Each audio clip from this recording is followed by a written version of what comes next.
MDC के दाखिलों के मुतालिक इंट्रा कोर्ट अपील की समाअत। हाई कोर्ट ने मेडिकल कॉलेजेस की दाखिला पॉलिसी 2019 को ताहुकुमसानी बहाल कर दिया है, जबकि सिंगल बेंच का दाखिला पॉलिसी कलअदम करार देने का फैसला ताहुकुमसानी मुअत्तल कर दिया गया है। वफाकी सूबाई हुकूमत समेत दीगर फरीकैन को नोटिस जारी कर दिया गया, जवाब भी तलब कर लिया गया है। जस्टिस आयशा मलिक की सरबराही में 2 रुकनी बेंच ने अपील पर समाअत की है। इंट्रा कोर्ट अपील पर पीएमडीसी के लीगल एडवाइजर चौधरी मोहम्मद उमर पेश हुए हैं। इस हवाले से मजीद तफसीलात जानते हैं मलिक अशरफ से। जी मलिक अशरफ।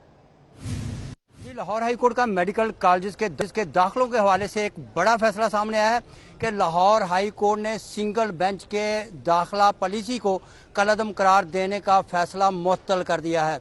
अदालती फैसले के बाद अब 2019 की दाखिला पॉलिसी जो है मेडिकल कॉलेज की वो बहाल हो गई है और अदालत ने वफाकी हुकूमत समेत दीगर फरीकैन को नोटिस जारी करते हुए उनसे जवाब तलब किया है।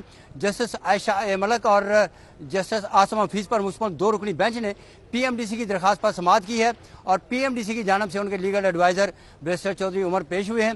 इसी वाले से बात करेंगे पीएमडीसी के लीगल एडवाइजर से, जिन्होंने आज मुफस्सल दलाल दिए, जबकि जो मेडिकल तलबा हैं उनके वकला भी आज अदालत में मौजूद थे। उन्होंने गो इससे जो अपील थी उसकी मुखालफत की, ताहम पीएमडीसी के वकील जो हैं वो अपना मौक़िफ़ साबित करने में कामयाब रहे। जी, आज आपका मौक़िफ़ था क्या? क्यों आपने जो तलबा की पीएमडीसी के हवाले से जो फैसला था उसको आपने चैलेंज किया? क्या क्या पॉइंट आपके थे? सर, सबसे पहली बात तो ये है जी कि कानून में पीएमडीसी को ये इख्तियार दिया गया है कि एडमिशंस से रिलेटेड जितने भी मामलात हैं उनको पीएमडीसी ने ही गवर्न करना है, पीएमडीसी ने ही रेगुलेट करना है। इससे मेरिट अपहोल्ड होता है। गिनती के कुछ बच्चे हैं जो अपने मकासद के लिए या इस वजह से कि वो नई पॉलिसी के तहत दाखिला शायद सिक्योर नहीं कर सकेंगे, उन्होंने इसको चैलेंज किया था। हमने यही बात फाजिल डिवीजन बेंच के सामने भी रखी। इन्हीं बातों को मद्देनजर रखते हुए हमारी अपीलों में जो है, जैसे आपने फरमाया, उन्होंने नीचे जो सिंगल जज साहब हैं उनके ऑर्डर को मुअत्तल भी किया है और आगे अब बहस के लिए मामला को फिक्स किया। जब आज इस चीज की समाअत हो रही थी तो उसके वकील खड़े हुए और उनका यह कहना था कि वफाक को नोटिस करने की जरूरत नहीं थी और ना अटॉर्नी जनरल को जरूरत थी, जिस पर जस्टिस आयशा मलिक का यह कहना था कि वो ये मामले को देखेंगी, चूंकि आईनी नकात इसमें हैं और जिसको उन्होंने जायजा लेना है। तहम अदालत ने इसमें दरखास्त गुजार जो इसमें इंट्रा कोर्ट अपील के हैं लीगल एडवाइजर उमर जो है उनकी दलाल सुने, जबकि इस मौके पे जो बच्चों के वकील थे वो भी अदालत की मामलत फराहम करते रहे। अदालत ने मौक़िफ़ सुना वकला का और जिसके बाद सिंगल बेंच के फैसले को मुअत्तल कर दिया गया है और जो वफाक है वफाक समेत दीगर को नोटिस जारी करते हुए मलिक अशरफ, बहुत शुक्रिया तफसीलात से आगाह करने के लिए। हाई कोर्ट ने मेडिकल कॉलेजेस की दाखिला पॉलिसी 2019 को ताहुकुम सानी बहाल कर दिया है। पीएमडीसी के दाखिलों के मुतालिक इंट्रा कोर्ट अपील की समाअत हुई है। जाहिद चौधरी ने भी हमें ज्वाइन किया, उनसे भी इस हवाले से तफसीलात जानते हैं। जाहिद चौधरी बताइएगा।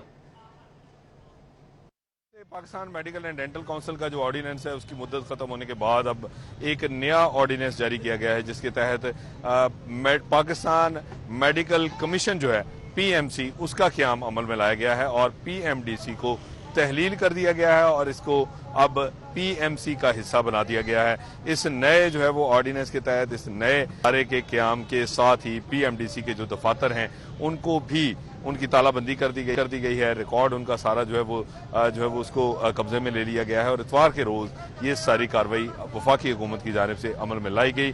अब पाकिस्तान मेडिकल कमीशन बनाने के बाद जब पीएमडीसी का खात्मा कर दिया गया तो अब इसके शोबा तिब के ऊपर क्या जो है वो असरात मुरतब होंगे, क्योंकि Pakistan medical and dental council जो है एक रेगुलेटरी बॉडी थी जो कि न सिर्फ जो है वो तिब्बी तालीम बल्कि इसके साथ साथ जो है वो तमाम जो मेडिकल प्रैक्टिशनर्स हैं उनको रेगुलेट करती थी, उनकी रजिस्ट्रेशन करती थी और ये तमाम अमल जो है वो उसकी पाकिस्तान में ये सबसे बड़ा शोबा तिब का इदारा था जिसको तहरीर किया गया और अब इसकी जगह पाकिस्तान मेडिकल कमीशन लेगा।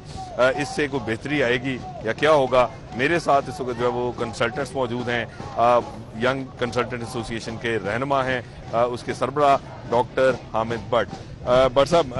पाकिस्तान मेडिकल कमीशन बन गया तो इससे क्या अब जो नुमाइंदे इलेक्शन इलेक्ट होके आते थे पीएमडीसी के उसका खात्मा कर दिया, यानी कि इस तरह लगता है जैसे एक सिविल लगा हुआ है। और तो आपके चैनल के तरफ से प्राइम मिनिस्टर को ये रिक्वेस्ट करूंगा कि ये जो आपके कजन नुशेरवां बरकी साहब जो कर रहे हैं ये बिल्कुल मुनासिब नहीं है, इसके नुकसानात मुरतब होंगे। एक डिक्टेटरशिप है और हमें तो बिल्कुल समझ नहीं आ रही कि ये नित नए तजर्बे ये क्यों कर रहे हैं? बिल्कुल समझ से बालत आ रही थी। समय से बालत आ रही है, तजर्बे क्यों कर रहे हैं? डॉक्टर अकील मसूद हमारे साथ मौजूद हैं। डॉक्टर साहब, पीएमसी बन गई, पहले पीएमडीसी थी, वो भी ऑर्डिनेंस के तहत चल रही थी, अब उसे तहलील कर दिया गया। आप क्या समझते हैं कि इससे क्या अब क्योस बढ़ेगा, बेहतरी आएगी, कोई रिफॉर्म? मेरा ख्याल है कि ये जो पीएम पाकिस्तान मेडिकल कमीशन इन्होंने बनाया है, ये सरासर बदनीयती पर मुनसर है और इसके ज़रिए मेडिकल प्रोफेशन को कंट्रोल करने की कोशिश की जाएगी, लाइसेंस देने का इख्तियार और लाइसेंस छीनने का इख्तियार हासिल करने की कोशिश की जाएगी।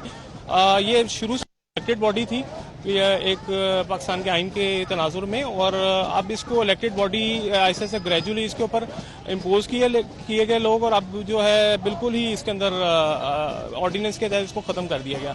अब इस वक्त जितने भी मेडिकल प्रोफेशनल हैं, वो CPS हैं, FCPS हैं, MD MS हैं, उन सब की डिग्रियां जो है हवा में वो उनकी कानूनी और ये हमें इसमें रिजर्वेशन हैं बतौर यंग एसोसिएशन। हम समझ मेडिकल प्रोफेशनल के साथ जो खेल है इसको बंद होना चाहिए और प्रॉपर लोगों के साथ से फीडबैक लेके इन चीज़ों को एड्रेस करना चाहिए, और ये बहुत ज़रूरी है। प्रॉपर तरीके से जब इसको एड्रेस किया जाता तो बेहतर था, क्योंकि इससे क्योस जो है वो बढ़ेगा। एक बिल्कुल जो है वो पैदा हो गया है, क्योंकि PMDC के तहत ही ये तमाम। बिल्कुल ठीक है, हमें तफसीलात से आगाह कर जाहिद चौधरी, बहुत शुक्रिया तफसीलात से आगाह करने के लिए।